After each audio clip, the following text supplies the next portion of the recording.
What is going on? This is how to find your purpose, calling, or thing that you should go all in on. And if you don't know who I am, my name is Alexander Riker, and I am extremely passionate about sales, psychology, and run a company called Prism Recruiting where we recruit and train high performing sales reps for our clients. Okay. And so in today's video, I want to just break down a really powerful, absolutely powerful, and fundamental framework that you can use to get clear around what you should do with your life. When we look around in the world, college doesn't really do it, right? It's, hey, take a degree. But how do you know which degree you should get? There's no degree that teaches you what degree to get. There's not even a class on it. They just expect you to figure it out. And if you look around, 95% of people in college are literally just going to buy time to figure it out. Because we all know the truth is that once you go through college, there isn't a job lined up. Oftentimes, whatever job you get literally has nothing to do with your degree. You can do all the research and data on that. But I'm already preaching to the choir. If you're watching this, you're wanting to know, okay, I get that. I'm looking to really find my purpose and my calling. And that's what this video is going to share with you today, and how I was able to find that in my own way and hopefully share that with you and help you find it in yours. Okay. So let's take it back to probably 2014. I had dropped out of college. I was living with my mom and my sister and my aunt, and essentially was figuring out what to do with my life. I tried a few businesses. All of them failed in the sense that I literally either lost money or didn't make any. And something really had to change, and I had to figure out what I was going to do with my life. And so I started doing a lot of research around how do you find your purpose? How do you find your calling? And what I stumbled upon was a concept by the Japanese called Ikigai, which stands for life's purpose. And the Japanese have some of the most blue zones in the world. And if you don't know what blue zones are, essentially they're where there's the highest concentration of people who live over 100 years old. And so the Japanese culture has so many blue zones, and they've really figured out how to live a good life. And what they attribute a lot of it to is Ikigai. And so what I want to do is walk you through Ikigai and how you can find your soul's calling, your work, what you're meant to do in this world, which sounds crazy and a big promise, but I assure you it's actually much simpler than you think. So let's break it down. All right. This is simply number one, strengths. All right. Every single person inherently has talent, right? We all heard that quote, talent beats hard work, or hard work beats talent if talent doesn't work hard. And so we can all work hard, but the question is, are we working in our talent? Because the person who works hard in their talents will beat everyone else in the world at what they do. And the thing to realize is that we are in a world where there's 8 billion people, and it's a very competitive landscape. Okay. You cannot afford in today's world to be mediocre at something, because the person who's great at it will take your lunch every single day of the week. Social media is increasingly expanding. AI is increasingly expanding. If you are not in your God-given talents and strengths, you're not going to make it. Okay. Just straight up. And you're not really probably feeling that much right now, or maybe you are. You're struggling to pay your bills. You're in a job you hate or whatever it is. And you're seeing all these people be successful online. They're simply in their God-given talents. And so the first part of this equation of Ikigai, or finding life's purpose, is realizing that you have come into this world with natural inborn talents that make you better suited to some things than other people, right? And how do you know what that is? Okay. Essentially, there's 4 buckets. Okay. And you can say, oh, I am more of this bucket. And we all have some of these buckets. All right. But there's usually one that's more than the others. Number 1 is ideas. All right. Are you ideas, excitement, high energy, and an executor, and you just know how to make shit happen? All right. That's kind of archetype number 1 of like strengths, is like really good ideas, creativity, seeing the grand vision, and just like seeing clearly how things should be. Okay. These are usually the visionary types. Number 2 is people. Okay. Are you just exceptional with people? You know how to make people laugh. People love you. You're really good with them. You enjoy connection and community and being around them. You're good with words, articulation, communication, right? In general, people tend to gravitate and be around you. All right. Third bucket is a little bit more grounded. Okay. You're not maybe ideas, but you're aware of what needs to happen right now. Okay. You're usually not very good at big picture, maybe not the best at plans, but you have this sensing, this timing of things of what needs to happen right now. Okay. Very much so a now level person. All right. And you're good at like getting things done and boots on the ground and to the floor. Right. So that's the third type. And then the fourth is you're not good with people, but you're good with numbers, with math, with systems, with data, with spreadsheets, right? And notice that this is like an access. So ideas people usually are terrible. Execution people are usually terrible with direction, right? They're good at doing things, but are they even going in the right direction? People hate numbers, and numbers people hate people, right? So there's this access going on. And so you got to ask yourself, what are your natural kind of gifts? What do you naturally go towards? And you might not know if you're watching this, depending on how young you are, your self-awareness may not even be there of, I don't know. It's okay. Then you got to try some things to just see, right? You can watch the rest of this video and we'll get into that. But for the most part, you know, right? You either like people or you don't. You either love spreadsheets and numbers and all that stuff, or you don't. Or you love ideas. You're constantly generating new ideas, but you're not always the best at good at starting things, but maybe not finishing them, or the opposite. And so if you can score yourself, you can say, oh, okay, I'm like this. Okay, great. Now we've landed on your natural talents, AKA what I call your strengths, right? Because we can only build upon strengths, and we want to work on our weaknesses to the point where they're not detrimental. But again, in today's competitive landscape, if you are building on weakness, you will always, because at best you'll become mediocre at best, and you will always lose to the person that's already inherently designed to be better at that than you. So why do it, right? There's like that saying of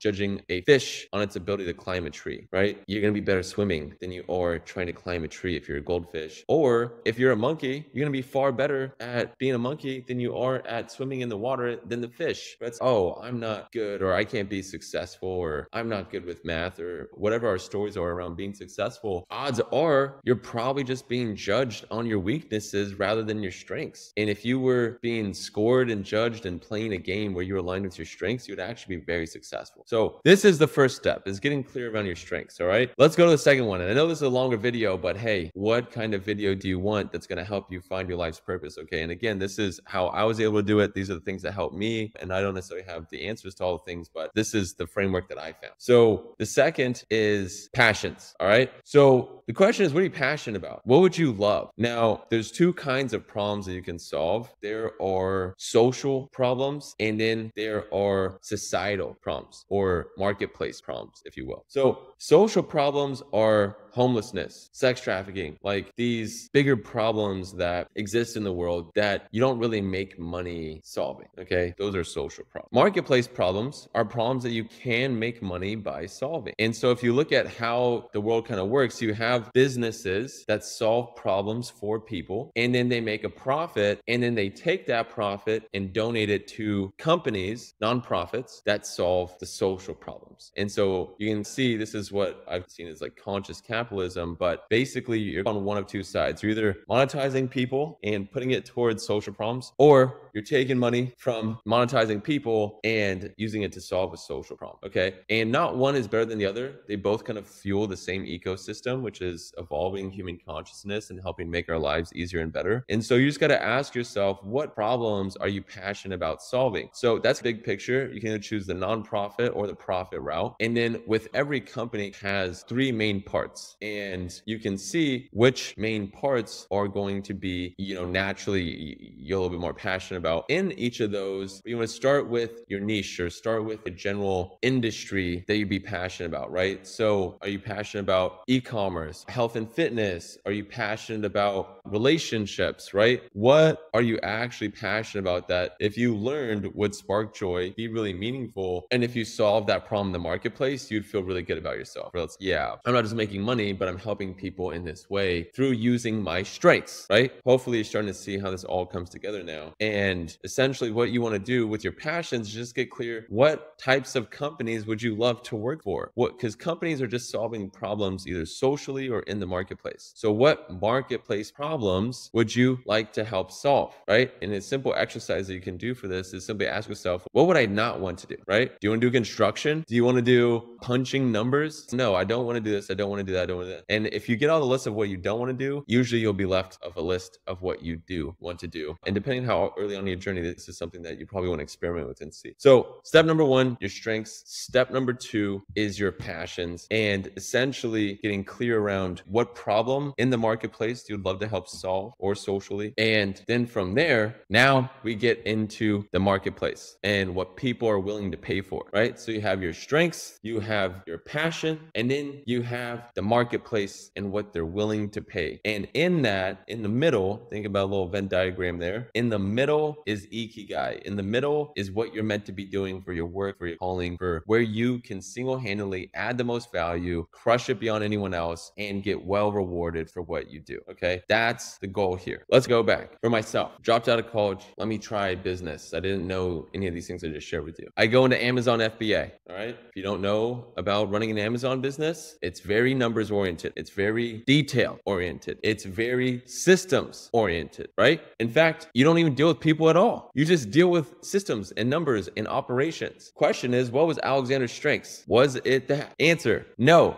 I go into Amazon FBA, and how much money do I make? I basically broke even at $1,000 a month for probably about 6 months before I realized this ain't it. Why? Because I was trying to build a business around my weaknesses. Wrong answer. So conversely, when I started to figure out this equation, I go, oh my God, okay, I'm definitely more of like a visionary people person, right? That's my sweet spot. So I need to go into a business where I'm working with people. I want to be so much better at that, right? Okay, let's go to the next equation. What am I passionate about? I'm passionate about personal development. I'm passionate about psychology. I'm passionate about helping people transform and change their lives and be better versions of themselves, what I would call human optimization. Okay, I'm passionate about that. In the marketplace, what tends to be really good with people that's around transformation? Turns out there's a little niche called high ticket sales where you can essentially use psychology to help people make a decision to change their life and buy coaching programs that are high ticket and very expensive, right? But they would change their life. And there are business owners who need salespeople who can sell those programs for them because the business owner doesn't have time to sell that. They need someone else to do it. So right there, I found it. Who's a business owner in transformation that is looking for someone that's in sales? I looked at my network. I actually knew a few people from all the events that I attended, if you watched the Millionaire Mentor video, and literally hit them up and boom, got my first high ticket sales job. And my first call, I closed. My first high ticket sales call ever, I closed on the spot. Immediate success. 6 months of Amazon, struggling, first call, sale. I share my story around this to give you an example of what has worked for me, but to help you also see how this can line up for you. And this is something that is a process. If you're watching this video, you might want to come back to it, watch it a few times, and essentially line up these pieces of what are your strengths, okay? Are you ideas or execution? Are you people or numbers, all right? Number two, what are you passionate about? What problem in the marketplace would you love to help solve? And to give you a little extra golden nuggets around that, every business has 3 parts: marketing, sales, and fulfillment. You're going to be doing one of those 3. You're going to be really good at marketing and we get really good at sales, or you're going to get really good at fulfillment and like customer service, if you will, right? So which of those 3 do you want to learn? And then you essentially look at, okay, right, what are all the companies that fit this criteria? What are all the companies that are in this niche or in this space or solving this problem that I would love to see solved? And then you can hit them up and say, hey, I see that you're solving this problem in this way. I'm really passionate about it for this reason.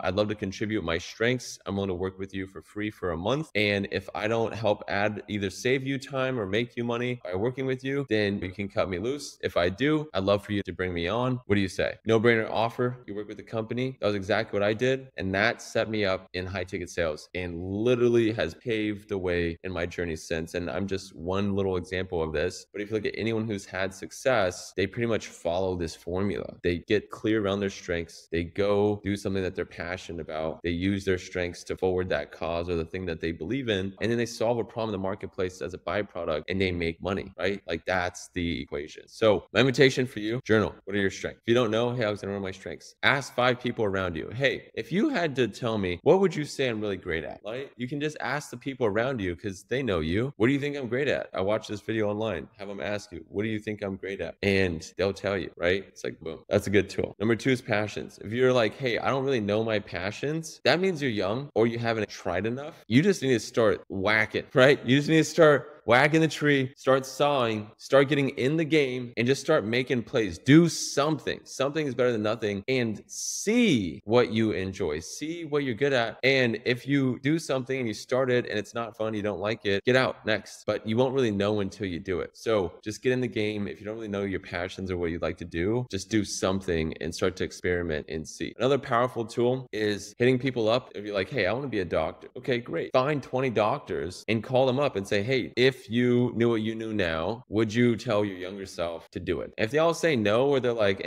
or you could tell by how they're saying it, they're not really excited, you probably don't want their life. I don't know if you want to pursue that. But if they're all like, yes, or you find someone who is, one, there might be a mentor for you, and two, then it would be worth checking out, exploring, or potentially, again, doing free work for them. All right. So I know it's a lot. It's a longer video. Kudos to you if you've watched this, because that means that you're really searching for this and somehow you found this. I just massively acknowledge you for that. So appreciate you so much. Well done on going through this. And again, this might be something that you come back to, but when you line these three things up of your strengths, your passions, and market-based problems in the middle, you get Ikigai, your life's purpose. And that's where you can help the most people, add the most value, and make the most money. All right. So great stuff. And I'll see you in the next video.